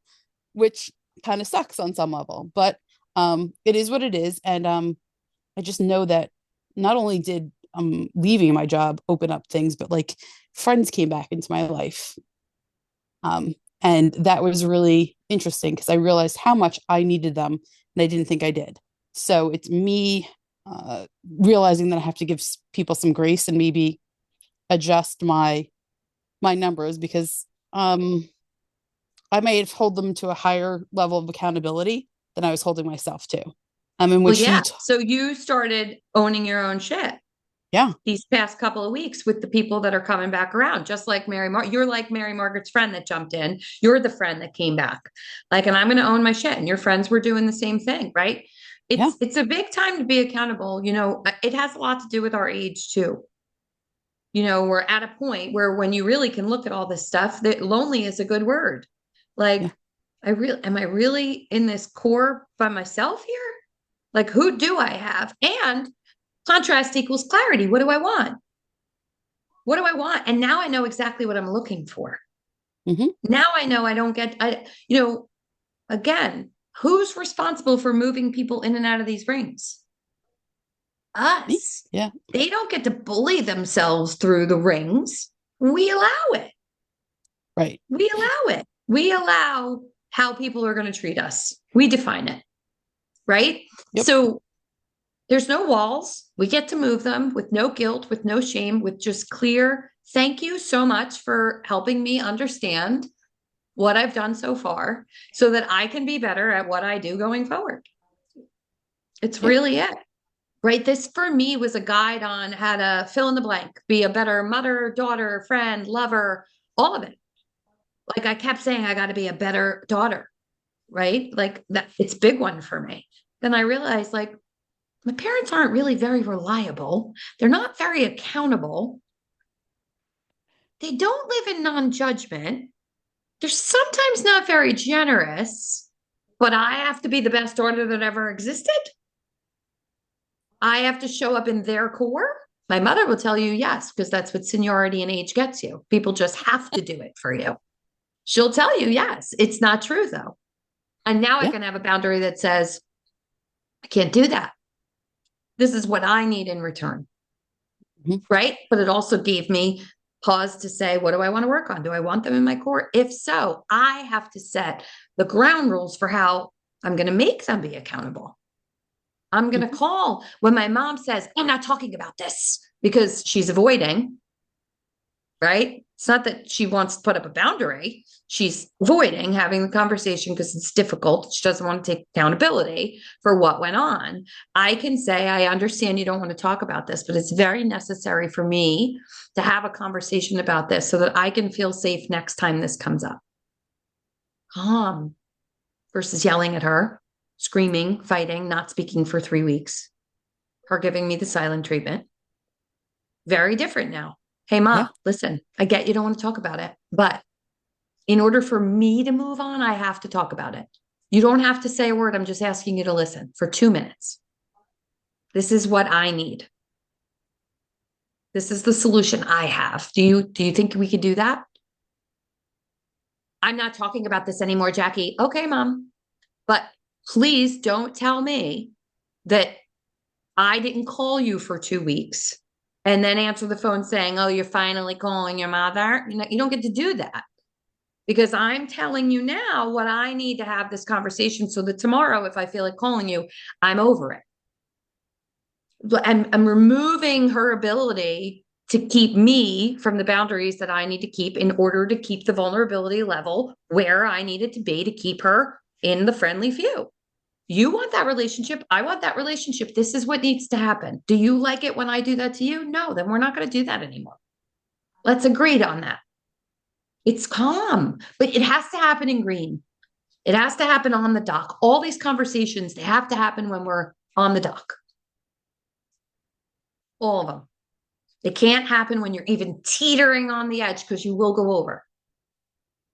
Stay fully on the dock. And if you see yourself getting heated when you're trying to talk about it, trying to talk about the boundaries, trying to talk about the accountability, you don't want to say like, I can't be your friend. You have no integrity, right? I'm struggling right now because it doesn't seem to me that you're choosing what's right over what's fun or easy.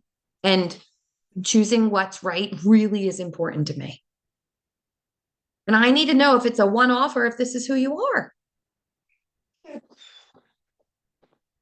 All right. Well, this was Breaking Healthy Relationships. And hope is on the upper part of the emotional ladder.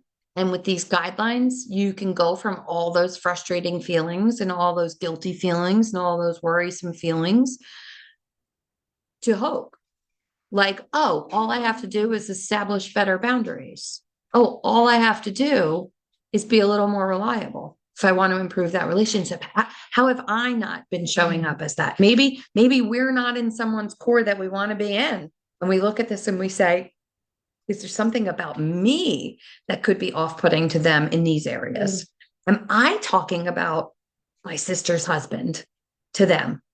And they feel their vault might be being violated, right? Am I out of integrity? And am I not standing up for what I say I'm standing up for? Am I judging?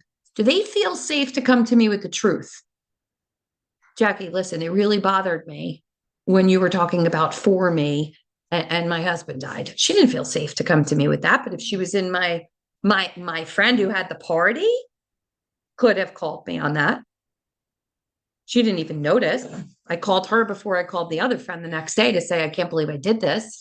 She didn't even notice. But she could have been like, listen, I don't want to be judgmental here, but I don't think it was really right. It made her a little uncomfortable. She's my friend, and I got to stand up for her, you know? So it's just building bold language, boundaries, practices around this. It's knowing what we want and knowing what we don't want. It's doing the things we have to do to create it. That's it. Who's got something, then we're going to end with this, that you're going to leave here and do?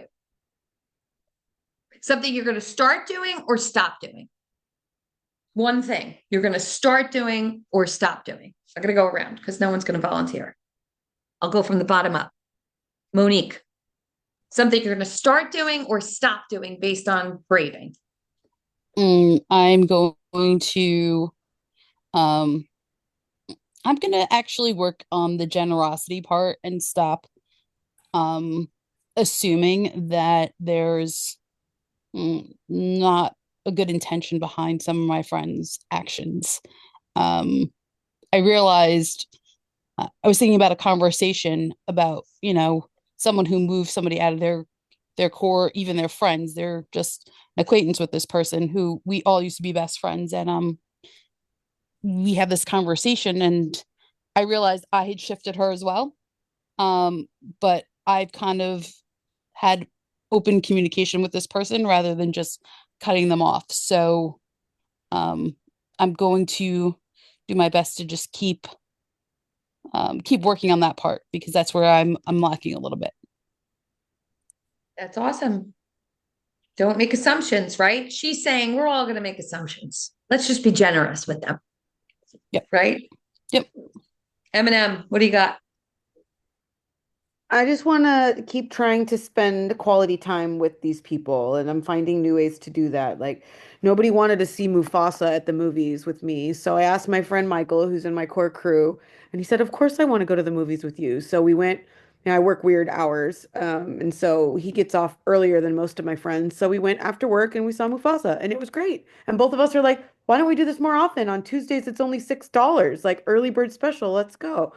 So I made time to spend with him. And then one of my friends who's in my friendly few, who is one of my work friends, but he does know really personal things about me. Because I have this new position, we don't really get to spend quality time. So last week, instead of just saying, oh, we should get together, I said, what are you doing on Wednesday? Can we have lunch after work? And so I'm going to spend a little bit of time with him after work on Wednesday. And that makes me feel good because that was one of my things I wanted to work on was how to spend quality time with my friends, both the core crew and the friendly few. And you're actively saying in order for him to have a firmer spot in one of these core areas, we need more time. And I'm going to do that. So I'm going to make it happen. I love it. Antoinette, one thing you're going to start doing or one thing you're going to stop doing? Start taking more accountability. I don't apologize as often as I should. I love that. We got to be the change we wish to see, right? Exactly. Right. Awesome. Absolutely. Lisa. Mine is accountability as well. And it's more my accountability into doing the things I say I'm going to do. Like for me, it's as simple as like writing a stupid list and then doing it. That's it. And that's integrity too. Like, and reliability. All that list covers 3 things. I say I'm going to do it. I'm going to do it. And what you're talking about is self. Like we are, if we don't show up as these things for ourselves, we can't expect other people to be doing this. But when in listening to Brene Brown earlier, I just kept thinking of like, I'm pretty sure it's Hamlet, to thine own self be true. It's just, I mean, I even have like a, one of those stupid thin signs that hangs above a door or something. Like I've had it since forever. And I had that on like a silver bracelet that my dad had gotten for me. Like she just screamed it, and it's to thine own self be true. We read that senior year in English, by the way, Yes, we did. together. Yeah. Yep. I love it. It's to thy own self be true. It all starts with us, you guys. That's the point of this whole lesson. That's the point of all of Untangled. We're trying to untangle. We're looking for these external sources. It's all us. There's a really great book. It's called The Problem Is You. Once you can sit there and be like, the problem is me, it doesn't even matter. The problem is me. The problem is how I'm interpreting it. The problem is the weight that I'm giving it. The problem is what I'm expecting from it. The problem is me. If I want to feel good, I have to learn what I have to do to feel good. The problem is me. You could be you. I can't change you. That's this boundaries work. We cannot change a single person at all, but we can define how we will interact with those people, and they get to choose. Awesome. Teresa, one thing to start doing or stop doing? Well, I'm gonna now, because of all this, I'm gonna start being more aware of where I'm placing people. You have a party coming. This should help you with your guests. Yeah. Oh God, I might have 5 people there. We'll see how it goes. Woohoo. You bring this right to your husband and you're like, this is why they're not coming. Yeah, right, exactly. All of you guys could come. Everybody else. These people, they're coming. These people, these Not rings. coming. This, but listen, you have birthday parties, right? You have events, you have things, and it's like, where do I cut the list off? Well, now you guys have a clear-cut list. The list gets cut off at this ring or this ring or this ring. Now you get to decide. If they do not fit in these rings, they're not invited, and I don't feel bad about it. Right. Not because they're a friend of a friend and it's something you have to do because they said hello to us 5 times. I don't I'm don't so care. sorry. Leave me alone. Social strangers are not allowed at my 50th birthday. Right. Like, this is abundant acquaintances, friendly fews, and core fews. The end. Mm-hmm. All right, Heather. I think I'm just gonna think a little bit more about what I want for those people that are in the outer rings. I mean, my core has been the same for, most of my life. I have a really good core of friends that we're there for everything. We've been there for each other through everything. But my more troublesome relationships, like, my sister-in-laws, where I would put them out there. I've never said anything to them like, oh, I would like us to do X or, whatever it is. So maybe I'll think about it, and then I'll think about if I'm going to actually say it, but I'll at least think about it. Yeah, you're going to get clear on what it is you want. Yes. For you, you're undoing a lot of stories that kept people out, right? You're going to work on generosity. Like, I'm going to assume the most generous interpretation of what's going on right now. And I'm going to try and maybe look back on some of the past things with discernment based on what I know now and see if I can change my perspective about them. Neurologically, your brain doesn't know any different if something happened or didn't happen if you pretend it happened in your head. So you can literally go back to all old memories and redo them.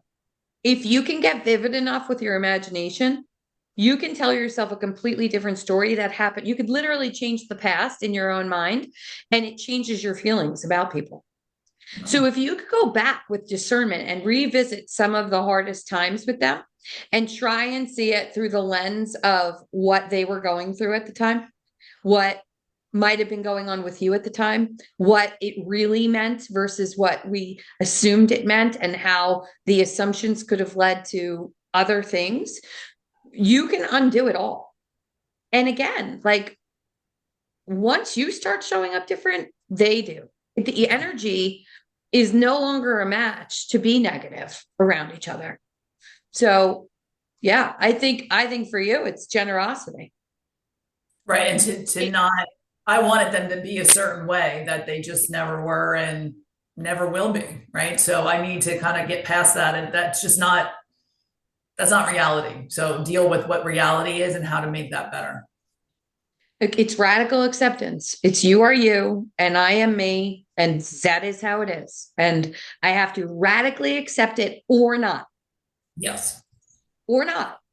But I can't hold on to the negative emotions around it because that's not doing me any good. Awesome. D. I'm gonna continue standing guard at my rings and watch who I let in and let out. And I like what Lisa said about accountability for herself. I'm a little too easy on myself and I'm not holding myself accountable enough. So that's a big deal. That's a big thing. It is so hard. It is the hardest part about accountability and this work is when you and this is the practice. This is where if you can start doing this, even if it takes every ounce of ego to do it, even if you just it hurts. If you fall off your dock, whoever you fell off your dock around, take accountability with them. Just say, this happened yesterday, and I allowed it to happen because of whatever, without anything to do with them. Right? Like my son came in, Brendan came in, and he was like, I was only disrespectful because I was really tired and you accused me of watching that show. And I go, that's not an apology. That's not being accountable. You literally didn't take a single ounce of accountability. Right. You told me you feel bad that you went in the water, but you blamed me for the reason why you went in the water. That's not accountable. You have to I went in the water because I was really tired and I was overwhelmed, and I made an assumption that you were being a bitch about me being on my phone. Based on experience that you've been a bitch before about me being on my phone, get it, but I own it.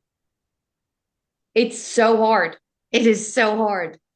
Agreed. But as soon as you do it, and then you do it, and then you do it, and then you do it, it's just so easy. Yeah. Now I don't care because and you stop caring if people are going to judge you, because how could they judge you being honest? Right. And sincere. Like, okay, you want to judge me? And like, at least I owned it. Like, yes, I did not have my shit together yesterday. I was overwhelmed because I didn't plan enough time. This is literally happens in my house. I screamed at my husband because he was telling me we were going to be late, and I'm annoyed that he always wants to be on time or early. And I didn't put enough time in to get ready for myself because I allowed myself to iron 4 people's shirts while I was supposed to be getting ready. I did it. I did that. Right. Understood. I'm sorry that I lost my shit. I know you like to be on time. I actually like to be on time too. I took on way more than I can chew because I allowed the boys to bring me their shirts while I was standing in my fucking pantyhose. And now I'm mad that you're yelling at me because I want to put on makeup and look pretty and have a good time. It's a whole circle. I understand. It's a whole circle, but I got to own my part. I didn't plan for enough time. I didn't hold a boundary with the boys. Now I get ahead of it. Guess what, guys? Anybody need ironing? It happens right now because in 4 minutes, the iron goes off and it goes in the hallway, and you are responsible for doing it yourself because I'm going in the shower. Then they come in my room. Can you? I already told you no. But I need you. I'm sorry. Go wrinkled. The old me worries that you're going to go wrinkled and people are going to think your mother sucks because she sent you with a wrinkled shirt. This me is like, own your shit. You're wrinkled because you didn't bring me your shirt. Understood. All right, Jamie, last but not least. Okay. I'm going to own my shit, accountability. And I think I'm going to stop being so eager to let so many people into my friend zone, because I think being in a new place, I'm so eager to find my core group and my friends, even though I have my lifelong friend. And I really don't need another one. No, but you know what I mean? So Yes. yeah, Just, you're going to be picky. I'm gonna be picky. Well, I'm starting to do that. I mean, we've talked about that where I'm starting to look at these people and say, wait a second, do I really want to be friends with you? And there have been quite a few people that I thought, wow, I really like them. And then getting to know them again. And a lot of it has to do with my core values that I'm realizing that these people don't have a vault, that they don't have integrity, and they don't have all the things that are very important to me. And I will be, like I said, I tell my husband friendly with them because I don't want to be their enemy, but they're not going to be my friends. And I'm finding more people are falling into that category because And those are the ones that it'll get hard to zip it when you say, when you want to say, maybe we should get together for, no, it was good seeing you on this walk. Uncomfortable exactly. silence. See you later. Yeah. Maybe. Jamie, I have to work on that. I definitely have to work on that. I almost have a visual in my head of Jamie doing her own version of like speed dating, interviewing for like new friends. I mean, as an adult, you've just injected yourself into this new world, and it's like Mm-hmm. you need to, allow, for mistakes to happen, and you're not making bad choices, but you're like almost overwhelmed with all of the newness and people. And Jamie, we need a Jamie speed dating for friends. I know. And it's opportunities. It's like high school times 50. Right. And it's cliques are forming, and it's all Yeah. these different choices you have, like which club do I go to? And if I'm stuck in that club and I don't like these people, what do I do? How do I get out of it? Now and the husbands are involved. There's a lot. Yeah. And then there's also people saying, watch out for that person. And and I'm like, well, I thought that person was thinking to myself, wow, I thought that person was a really nice person. Now I have their judgment in my head, and I'm thinking, well, and one of them is I've talked about with Jackie, my neighbor Renee, who's an older woman, and she's alone. She has no children. Her husband passed, and she's kind of she was one of the first people that I met. She lives right around the corner. Her dog and my dog are in love. And she can rub other people the wrong way. But when I look at the list of things and I look at how she shows up for me and how I feel like I've gotten to know her for who she is. And she's a little bit like Mr. Magoo, where she's older and she's kind of like, I could do whatever I want kind of thing, but she doesn't have a mean bone in her body and she doesn't do anything maliciously to hurt anybody else, but she just feels like I've earned that. She's older, so she just feels like This is me. Take it or leave it. And you're like, I'll take it. And I sometimes get uncomfortable because I'm a rule follower and she'll break every rule that there is. And it makes me uncomfortable. But then I find like when people are saying things about her, I'm not defending her, and I should, because she really is a good person. And yes, she's a little flaky. And yes, she's okay, a little bit like Mr. Magoo. But I find those things funny and I find them endearing because it's not hurting anybody. It's not, And like it's just finding the words. right. And I think that I need, to be more accountable, and I need to speak up a little bit. I think I'm afraid to speak up because then everyone's going to judge me. Yeah. And not There's a way. Well, that's conditioning. We'll talk about that in our one-on-one. There's a way where it's, I love her. And that's it. There's things that you can say that shut down the conversation without being aggressive. We think if we're going to put a boundary in place to say, I have to stick up for her, that it has to be firm. It doesn't have to be firm. It could be as simple as, I love her. Everyone could say whatever they want, but when she is around me. Right. I think I think some of the things, my husband too, and my husband's a really tough judge of people, like really tough. Like he does not let people in his inner circle very easily. And he's like, she is a really good person. She's a really sweet person. And yes, she's a little bit of a nut, but she's like that's my core value. Like, are you a good person? Are you a good person? And she is who she's not pretending. No. So I'd rather get the truth of what you are. I don't care what it is. I can handle it. You be you. I'll get it and I'll work around it. All right. We're 9:03. I knew this was going to be a late night. Now I get to see. I got Botox and only this one eyebrow's going up right now. This one isn't. It's hilarious. I don't know if you've noticed it the whole night. I couldn't even put my glasses on because this one keeps going above my glasses line. All right. I knew it was going to be late, but was this worth it? Thumbs up. Wasn't this so good? All right. We'll talk more about it in your one-on-ones. Get your thoughts together. Next week, we're going deep inside one more time. And then we're breaking into going into action to create this life that we want. So we've got this whole foundation done about who we are and why we do and who the people we surround ourselves with, how it affects us and all of it. And now we're going to go and take all of this, and knowing all of this, we're going to put it over here. And now we're going to go get into action. And then when stuff comes up, we're going to bring these things back in. That's what we're going to do. All right. So we're moving on. Phase 3, phase 4. We're more than halfway. And, I love being on this journey with you all. Thank you. I will see you all in your one-on-ones. Make your appointments. Goodbye. Bye.